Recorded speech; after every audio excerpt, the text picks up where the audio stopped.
Hier, on a commencé à évoquer les différents niveaux du plan du soin et puis j'ai basculé. Ça m'arrive assez rarement, mais hier, j'ai basculé sur la compréhension de la souffrance et puis je me suis laissée aller parce que la souffrance est quand même quelque chose qui est très présent dans notre histoire humaine. Et lorsqu'on est en but de la souffrance, aussi bien physique que émotionnelle, psychique, eh bien, c'est très difficile d'envisager notre présent, voire même notre avenir. Et on a besoin de réponses. Donc, parler des différents niveaux de soins, parler des différents niveaux de compréhension, eh bien, la première chose dont j'ai parlé, c'est la souffrance. Au jour d'aujourd'hui, on va parler de ces différents plans sur lesquels on peut exercer un soin.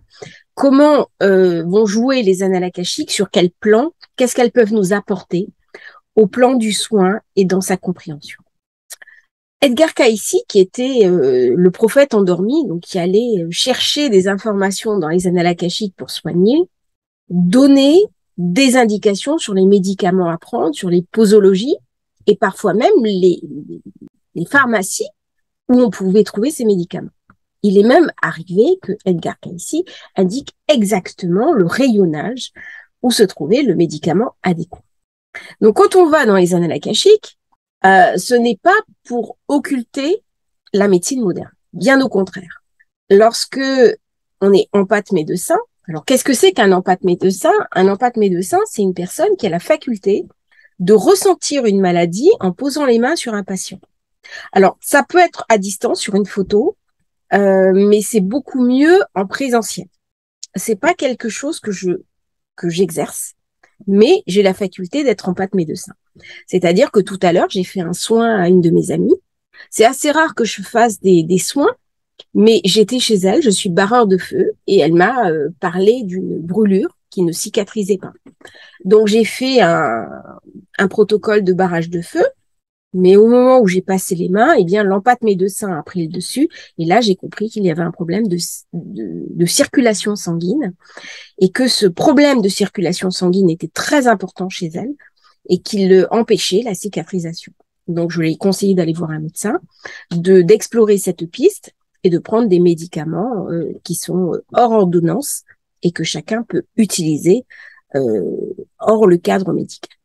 Alors, l'empath médecin, c'est quelqu'un qui va voir, il passe ses mains, et puis il est capable, par exemple, de ressentir une fracture, il est capable de ressentir un trouble, un nodule, quelque chose qui ne va pas, rien que par son magnétisme au niveau des mains.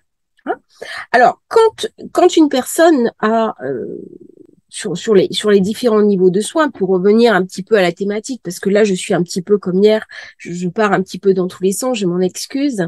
Donc, je vais essayer de recentrer aussi le sujet. Nous avons notre corps. Notre corps, c'est notre enveloppe de chair. C'est notre habit de chair, hein, c'est notre vêtement. Ce corps, il a une fonction. Donc, nous sommes aussi un amas de cellules, nous sommes aussi un amas de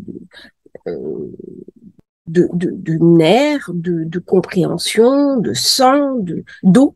Nous sommes constitués à 80% d'eau. Quand on est malade, avant toute chose, c'est notre corps qui est malade. Ensuite, nous avons le niveau au-dessus qui est notre émotionnel. Donc, ce sont toutes les maladies, entre guillemets, psychosomatiques, les liens qu'il peut y avoir entre la maladie et le psychisme. Alors, c'est un débat qui est très long. On pourrait en parler pendant des heures. On va juste le balayer. Mais nous avons, de par le stress, des déclenchements de maladies. Lorsqu'on a du mal à trouver sa place, lorsqu'on a du mal à se situer dans le groupe, on peut très bien déclencher une maladie auto-immune, une maladie qui va s'attaquer à nous-mêmes.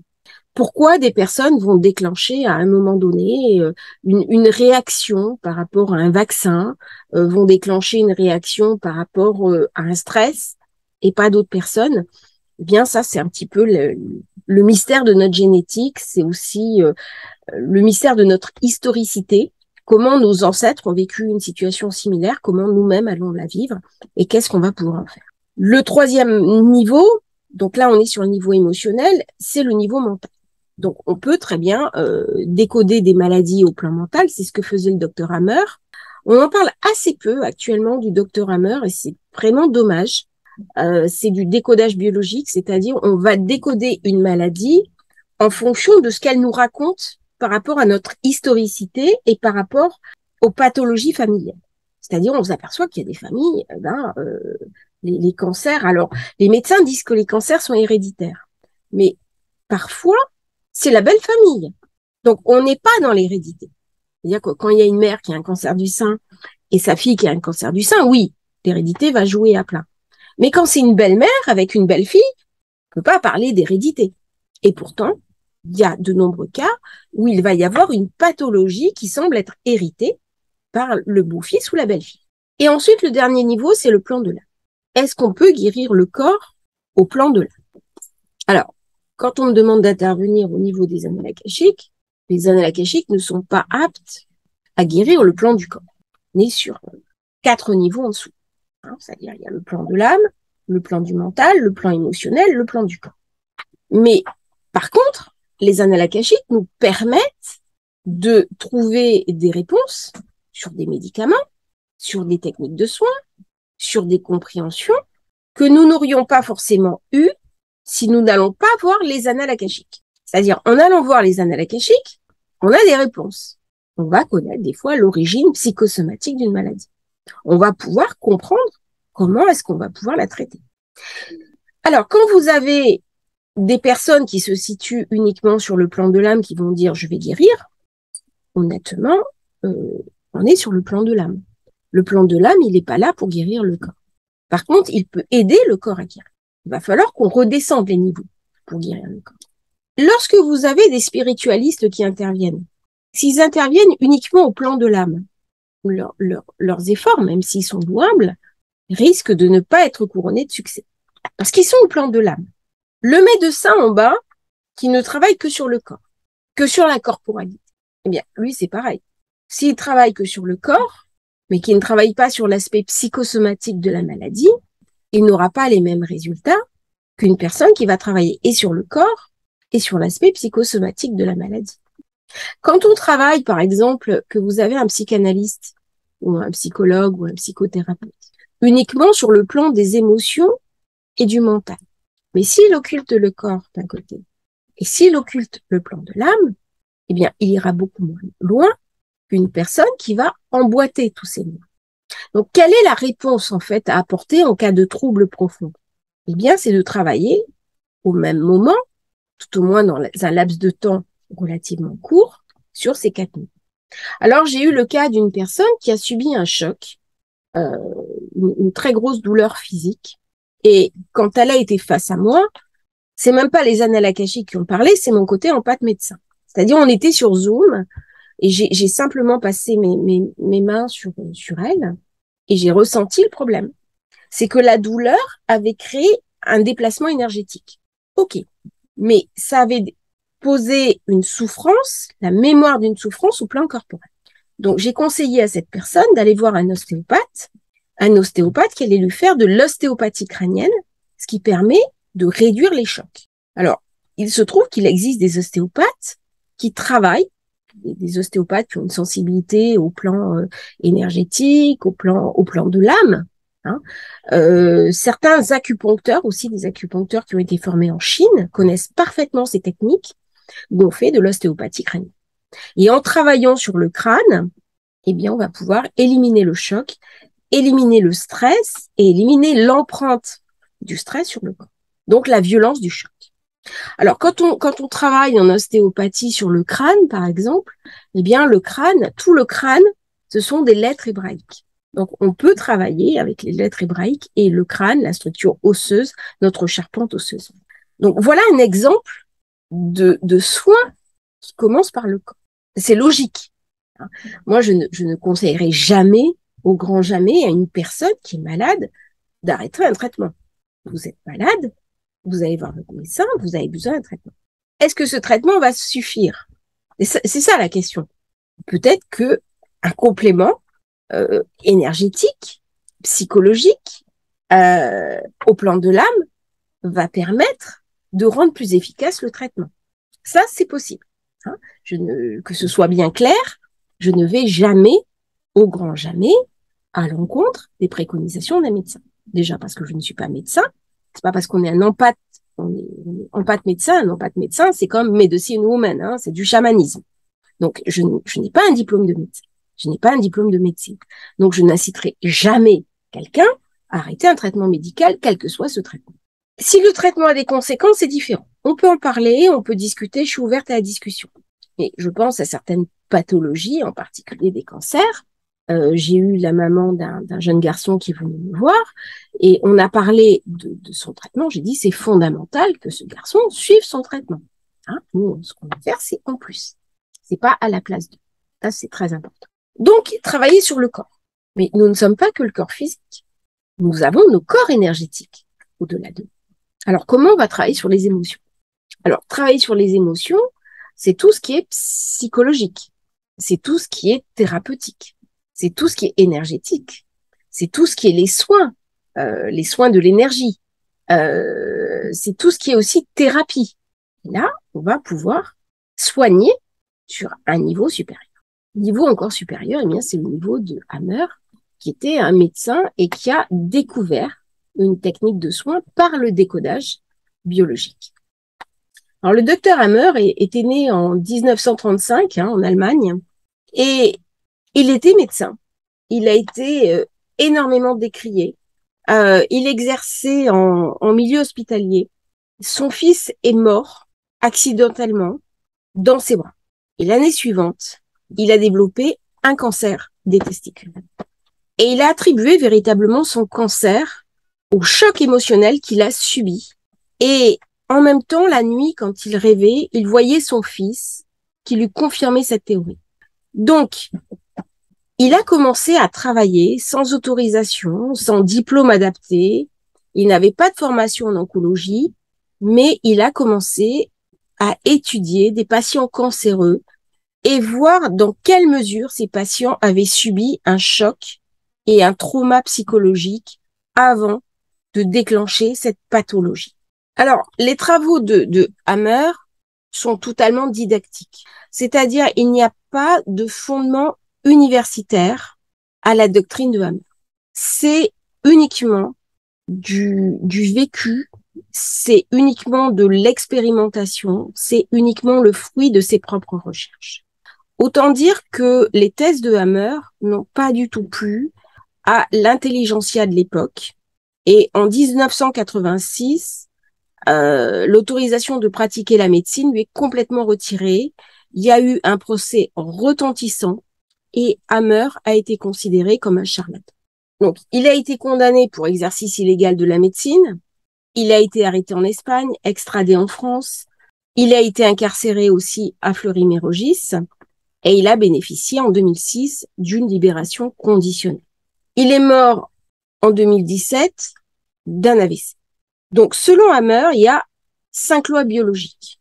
Première, c'est la loi des reins du cancer. Tout cancer ou maladie équivalente résulte d'un choc psychique extrêmement brutal. La loi biphasique des pathologies. Toute pathologie a 2 phases, la phase active et la phase de réparation après la solution du ressenti conflictuel. Le système ontogénétique des tumeurs. Il y a un lien entre l'endoderme, le mésoderme et l'ectoderme et les symptômes. Le système ontogénétique des microbes. Chaque type de microbe intervient selon le feuillet embryonnaire concerné par la maladie. Et ensuite, la quintessence, eh bien, toute maladie est un programme spécial de la nature. Et donc, il a recollé toutes ces compréhensions sous une technique qui s'appelle le décodage biologique ou le décodage des maladies. Alors, il y a eu beaucoup de procès d'intention faits contre le docteur Hammer. Et pourtant, ce qui est intéressant, c'est de considérer l'aspect psychosomatique de la maladie et d'intervenir par son psychisme sur sa propre corporelle. Ça veut dire que notre corps n'est pas juste un amas de cellules.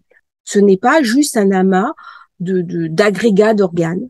Nous sommes beaucoup plus que cela. Donc, ce qui est intéressant dans la compréhension du docteur Hammer, bien, c'est de regarder notre corps autrement comme un objet. Objet d'étude, objet médical, objet organique. Alors, là où je ne suis pas tout à fait d'accord avec la compréhension de Hammer, c'est que lui préconisait l'arrêt des traitements classiques, des traitements ad hoc, notamment sur le cancer. Il y a eu un cas, hein, le petit, un petit enfant qui a été diagnostiqué avec une tumeur et il avait proposé un traitement que les parents ont suivi. C'était en 1995.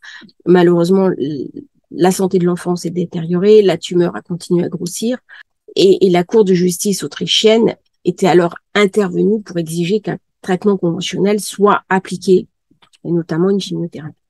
L'enfant a survécu après le traitement. Donc, il y a un côté radical dans les théories d'Hammer. C'est peut-être ce qui, moi, me dérange. Je pense que quand on parle d'emboîtement, la théorie de Hammer, elle doit venir en plus, pas forcément à la place. Hein. Alors, par contre, ce qui est intéressant, c'est ce côté psychosomatique des maladies. C'est-à-dire que la maladie n'est pas seulement déclenchée par un facteur physique. Quand vous avez, par exemple, ça m'est arrivé, hein, malheureusement, j'ai subi une agression physique il y a quelques années et j'ai été manipulée justement par un ostéopathe qui m'a déprogrammé ce choc et ce trauma que j'avais. Derrière, je n'ai pas eu de séquelles. C'est-à-dire que j'ai passé le cap très facilement de cette agression. Donc, il y a vraiment quand même un lien entre le psychisme, l'émotionnel et la corporelle. Donc ça, c'est le niveau de Hammer. On a le niveau aussi de comment est-ce que la thérapie, aussi bien la sophrologie que du RED, hein, du rêve éveillé dirigé, que d'autres techniques, que de l'hypnose, peuvent nous aider à passer le cap d'une maladie. Ça, c'est un niveau qui est purement psychique. Quel est le sens que je vais donner à ma maladie? Est-ce qu'il y a véritablement un sens? Est-ce que c'est ça qui est important, de se poser la question du sens? Des fois, la question du sens, elle nous échappe complètement. Pourquoi est-ce qu'on va déclencher un cancer? La question du sens, elle peut complètement nous échapper. On est dedans et on va pas se poser la question forcément du sens. Par contre, la question du sens, elle va être posée dans notre manière de sortir, de traverser l'épreuve. Et peut-être d'en faire quelque chose de cette épreuve quand on en sera sorti. Peut-être que ça va être un moteur pour reprendre en main notre vie. Là, c'est des questions essentielles à se poser. Et après, le dernier niveau, bien, c'est le plan de l'âme. Donc, qu'est-ce que l'âme me raconte par rapport à cette souffrance que je rencontre? Le plan de l'âme, il est dans les annales akashiques. Et ce qui est intéressant, bien, c'est d'emboîter justement le plan corporel, le plan émotionnel, le plan mental et le plan de l'âme.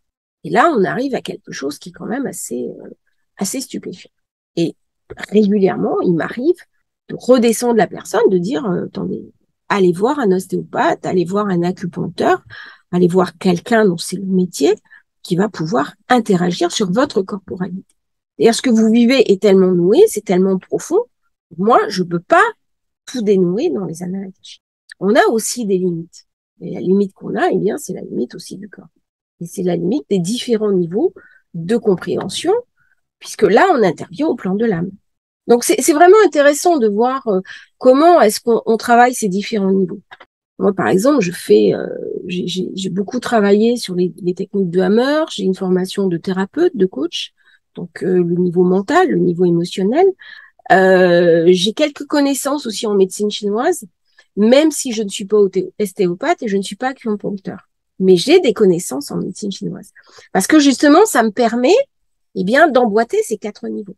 Ces 4 niveaux de compréhension qui vont permettre, justement, eh bien, d'aider la personne, de soigner la personne, hein, et de voir ce qui va réemboîter, en fait, tous ces corps, de voir où est-ce que ça a été dégradé, pas forcément pourquoi, mais où est-ce que c'est dégradé et comment on peut faire pour l'aider pour qu'elle reprenne en main sa vie, son destin et sa destinée. Le but, c'est pas d'être malade. Quand on est malade, en fait, on ne fait plus rien. On n'avance pas, on est bloqué dans sa vie. On souffre. Quand vous êtes dans la souffrance, vous vous posez pas de questions philosophiques à ce moment-là. Après, vous pouvez vous en poser. Mais quand vous êtes sur un lit de douleur, couché sur un lit d'hôpital, c'est pas à ce moment-là que vous vous posez les grandes questions fondamentales de la vie. Après, oui, quand vous êtes sorti, en effet. Alors, ce qui est effroyable, c'est que des fois, quand vous êtes sur un lit de douleur dans un hôpital, ce sont les autres, votre entourage, qui vous posent ce genre de questions. Mais là, c'est hors de propos. Vous ne pouvez pas l'entendre. Puis c'est pas le moment. Vous êtes dans la tempête, c'est comme quand on est en bateau. Si on est dans la tempête, c'est pas le moment de se demander si on s'entend bien avec son équipage. On se posera la question après, ou on doit se poser la question avant. Mais on se pose pas la question de la qualité de son équipage quand on est dans la tempête. Quand on est dans la tempête, chacun est à son poste et on avance ensemble. On a quelque chose à faire. Après, arrivé ou pas, éventuellement, on congédiera certaines personnes ou on se retrouvera l'été prochain ou à la navigation suivante pour renaviguer ensemble. Donc la maladie, d'ailleurs c'est bien dit, hein, c'est le mal a dit. Le mal, c'est quelque chose qui est douloureux. A parle, dit. Qu'est-ce qu'il nous raconte? Alors vous avez plein de bouquins hein, sur le décodage biologique. Il n'y a pas que Hammer. Il y a Michel Odoul, par exemple, qui a beaucoup écrit. J'aime beaucoup les bouquins de Michel Odoul. Ça me parle énormément. C'est des bouquins qui me parlent énormément, les livres de Michel Odoul. Ça permet d'avoir une compréhension très très fine de justement comment dirais-je, de ces pathologies qui nous pourrissent la vie. Alors maintenant, il y a quand même des pathologies qui sont un petit peu j'ai envie de dire, des mises en garde. On a une, c'est le burn-out. Quand une personne, c'est assez récent le burn-out. Hein. Avant, à l'époque de mes parents, ça n'existait pas. Personne qui faisait un burn-out. Maintenant, vous faites un burn-out, vous arrêtez de travailler. Et l'avantage, c'est que vous allez revoir votre position. Donc, vous n'allez pas au bout de la logique. Vous ne vous acharnez pas dans une situation qui ne vous correspond pas. Ça vous laisse la place de vous repositionner. C'est là où les annales akashiques, elles prennent tout leur sens. Parce qu'à ce moment-là, on va faire du quotidien. On va dans les annales akashiques, on demande ce qui nous correspond, comment faire pour changer les choses. Et on va pouvoir, je dirais, conduire sa vie. C'est-à-dire, on est acteur dans sa vie. On n'est pas juste un fétu de paille qui est sur un torrent déchaîné. On est véritablement acteur de sa vie. Hein. C'est-à-dire que même si on est sur un torrent déchaîné, on n'est pas un fétu de paille qui avance comme ça. Non, ce qui nous est demandé, c'est d'être un petit navire qui est sur un torrent déchaîné avec une barre, des voiles, peut-être un petit moteur, et puis de conduire quand même notre barque à des moments, décider de nous arrêter, de nous protéger, de recommencer, de prendre des fois des risques et de choisir aussi notre plan d'incarnation. Et pour choisir et vivre au mieux ce plan d'incarnation, eh bien, c'est très intéressant d'emboîter ces différents niveaux et pas de travailler uniquement sur un niveau particulier. Même si moi, mon niveau sur lequel je travaille le plus actuellement, ce sont les annales akashiques, eh bien, je ne travaille pas uniquement à ce niveau-là. De plus en plus, maintenant, je vais proposer aussi des suivis annales akashiques après les annales akashiques, au plan psychologique, au plan émotionnel, pour voir comment la personne va mettre en œuvre ses choix d'incarnation et les réponses qui lui auront été données dans les annales akashiques. Donc là, on était vraiment au niveau du soin. Souvent, les personnes qui tombent malades, eh bien, c'est qu'il y a quelque chose au plan familial, hein, c'est du décodage familial. Et puis, souvent, eh bien, c'est une accumulation. Et puis, à un moment donné, ça va s'exprimer hein, sous forme de pathologie. La question qui se pose, c'est pourquoi les enfants? Il y a des enfants qui vont développer une maladie très jeune. Et là, c'est un petit peu quand même en dehors hein, des explications habituelles. Voilà. J'espère que ce module vous aura intéressé. N'hésitez pas à liker la vidéo, à vous abonner à la chaîne et à demain pour un nouveau partage. Belle journée à tous.